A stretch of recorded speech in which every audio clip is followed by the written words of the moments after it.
दतिया प्रदेश के गृह मंत्री डॉक्टर नरोत्तम मिश्रा ने लगभग 42 करोड़ की लागत से बने 168 पुलिस कर्मियों के आवासों का लोकार्पण किया। हाई राइज इस भवन का निर्माण ग्वालियर झांसी हाईवे पर मुख्यमंत्री पुलिस आवास योजना के तहत किया गया है। मध्य प्रदेश के गृह मंत्री शुक्रवार को दतिया पहुंचे, जहां उन्होंने लगभग 42 करोड़ की लागत से बने 168 पुलिस कर्मियों के आवासों का लोकार्पण किया। इस दौरान गृह मंत्री डॉक्टर नरोत्तम मिश्रा ने पुलिस अधीक्षक प्रदीप शर्मा के साथ हाई राइज पुलिस आवास बिल्डिंग का निरीक्षण किया और उसकी भव्यता एवं सुविधाओं पर खुशी का इजहार किया। गृह मंत्री ने कहा कि इसके साथ ही हमारे जिले के 85% पुलिस कर्मियों के सामने आवास की समस्या खत्म हो जाएगी। बचे 15% पुलिस कर्मियों के लिए भी आगामी वर्ष में आवास की सुविधा मुहैया कराई जाएगी। मुर्गे से शुरू हुई इनकी बात अब हमारे पूर्वजों पर तक आ रही है। मार दूंगा, उल्टा लटका दूंगा, 9 नंबर की चप्पल है। मेरा कहना इतना ही जी के अच्छा होता। हम और आप राजनीति में हैं। मेरे पिता को मरे 15 साल से ज्यादा, वो देव लोग को 15 साल पहले मैं दतिया आया था, उससे पहले ही वो देव लोग गमन कर गए और उसके बाद भी आपने उनको ले लिया। मैं जब आया था तब मेरे पिताजी नहीं थे और दतिया की जनता ने, जो दतिया के बुजुर्ग थे, उन्होंने मुझे पिता के समान प्यार किया और मुझे अंगीकार किया और स्वीकार किया। उनका पितृवत स्नेह था और मैं सीखता रहा। मैं आज दतिया का जनप्रतिनिधि हूं, पर आप जिस भाषा का प्रयोग कर रहे हो उससे दतिया का अपमान होता है। दतिया के बुजुर्गों का, जिन्हें मैं पिताश्री मानता हूं, जिनके मैं पैर छीटा हूं, ये उनका अपमान है। राजनीति में ऐसी भाषा का प्रयोग नहीं करना चाहिए। उल्टे लटकाने का, मारने काटने का, और तीनों के आप देखिए, आदरणीय कमरिया जी के, आदरणीय चौरसिया जी के, आदरणीय बरेलिया जी के, सेवड़ा, दतिया, भांडेर, इनकी भाषाएं पिछले 1 महीने से आप सुन लेंगे तो आपको लगेगा कि आतंक कौन फैला रहा है और भय कौन फैला रहा है। भय का वातावरण ये निर्मित करते हैं और कहते हैं कि हम भय फैला रहे हैं। ये आप सब अपने कानों से सुने और आंखों से देखें। मैं तो डूब कर विकास में लगा हुआ हूं, मैं डूब कर दतिया की सेवा में लगा हुआ हूं। आप सबके चरणों में, माई के चरणों में नमन करके मैं अपने जीवन का जो सर्वश्रेष्ठ हो सकता है वो दतिया के लिए कर रहा हूं। वो सर्वश्रेष्ठ हो सकता है।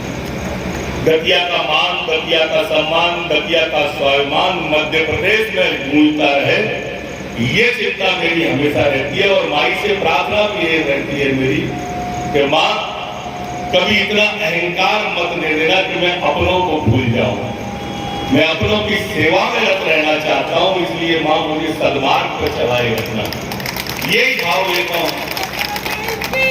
इनकी ये बौखलाहट क्यों है, ये आप सब भी जानते हो। और इसलिए मैंने अपने भाषण के शुरुआत में कहा कि दतिया की जनता से अच्छा निर्णय कोई नहीं करता भैया जी। ये दतिया जिले की जनता ही निर्णय करेगी आगामी 4 महीने बाद कि आपने जो कहा वो सच था या झूठ था, या आपको कहना चाहिए था या ना कहना चाहिए था। मैंने आप पे छोड़ दिया है, आप जानो।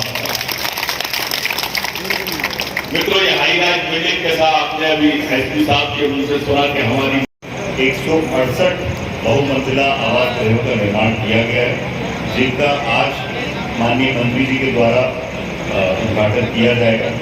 इसमें 24 NGOs के ब्लॉक हैं और 144 हमारे जो ओवर क्वार्टर्स हैं वो ब्लॉक हैं।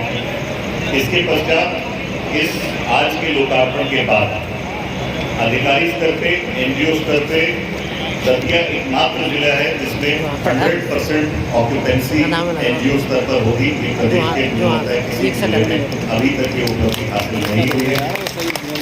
रही बात जो हमारे कर्मचारियों के लिए आवास है, उसमें भी दतिया आज की स्थिति में 85% ऑक्यूपेंसी के साथ पूरे प्रदेश में नंबर 1 है। हमारे पास जितने स्टाफ उपलब्ध है उसमें केवल अब इनके अलॉटमेंट के बाद केवल 148 की मीटिंग रहेगी, जो पूरे प्रदेश में मुझे लगता है जो अन्य जिले हैं उनकी कंपैरिजन में दूसरे दुगनी से ज़्यादा हमारी ऑक्यूपेंसी होगी। इन सभी आवासों में समुचित प्रकाश हवा व्यवस्था का प्रयोग किया गया और ये बहुत ही आधुनिक शैली से निर्माण किए गए। इसमें AC block, double charge vitrified tiles, ceramic tiles, MS grill, aluminium section, putty, distemper, अन्य जो आप सारे काम देख रहे हैं वो सभी तरह के काम किए गए हैं। बच्चों के खेलने के लिए पार्क की व्यवस्था की गई है। सुरक्षा की दृष्टि से चारों तरफ इसमें बाउंड्री वॉल का निर्माण किया गया है। बाहर में जल की प्रदाय की व्यवस्था, सीमेंट कंक्रीट की रोड, दोनों ओर पार्किंग एरिया, विद्युतीकरण, एलईडी स्ट्रीट लाइट्स, पानी के पंप, सीवर लाइन और सेप्टिक टैंक का भी निर्माण इसमें किया गया। लैंडस्केपिंग के लिए अभी छायादार वृक्ष, पेवर्स, कवर स्टोन भवनों की सुंदरता बढ़ाने के लिए उपयोग में लाए गए हैं। और मुझे पूरा विश्वास है कि हमारे पुलिसकर्मी इस स्वच्छ, सुंदर और प्रदूषण मुक्त वातावरण में रहेंगे और पुलिस अधिकारी एवं कर्मचारी जनहित में पूर्ण दक्षता के साथ अपना काम कर सकेंगे।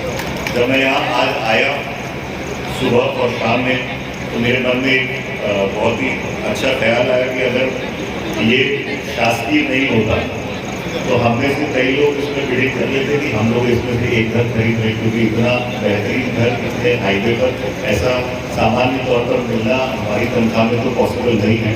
तो मैं माननीय मंत्री जी को बहुत धन्यवाद देता हूँ कि आपने मेन हाईवे पे इतनी अच्छा जगह चिन्हित करके हमारे साथी पुलिसकर्मियों के लिए रहने की व्यवस्था करी।